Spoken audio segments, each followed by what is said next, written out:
Drivers who have failed criminal background checks could soon be back on the road driving you. Today, Austin City Council members signed off on an appeal process to give drivers from ride-sharing companies to taxis and limos a second chance to get their permits. KXAN's Kylie McGivern found out many people say they need this change to make a living. Because of the changes to the ordinance, 30 years of work, of living right, it didn't seem to matter. Now I'm out of a job, and it's around Christmas time. We're struggling. I was young, and now I live a different life. Lives turned around because of opportunity. I know a lot of people, they don't make it this far, you know. Far enough, Christopher Bedford says, to be more than a decade removed from a crime with a clean track record. After starting out as a driver, Bedford is now a super shuttle owner and operator who helps recruit and train other drivers. But when he went to renew his permit, he was unable to because of his criminal past. I couldn't sleep last night, just not knowing, like, this is going to determine whether I have to start over and find something else to do.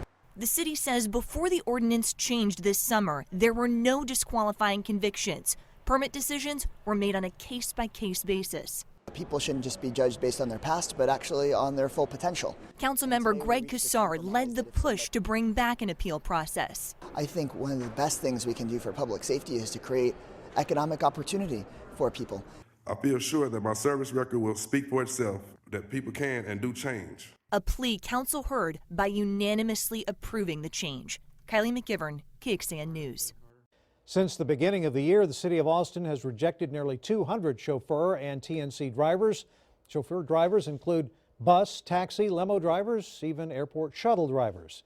Out of those disqualified, 118 of them will never be allowed to have a job driving people around in the city. 41 of them are only disqualified for 7 years, and 38 are waiting to find out if their permit is granted or denied. But as Kylie mentioned, those denied will now have a chance for an appeal. Ride-sharing companies also have to meet certain standards to operate in the city of Austin. As of December the 1st, companies were supposed to have 85% of their drivers undergo mandatory background checks. Today, we checked to see how many of those companies were in compliance, but we were told it's too early to tell since some companies just submitted their paperwork yesterday. There's a 15-day grace period. By February 1st, ride-sharing companies must be 99% compliant.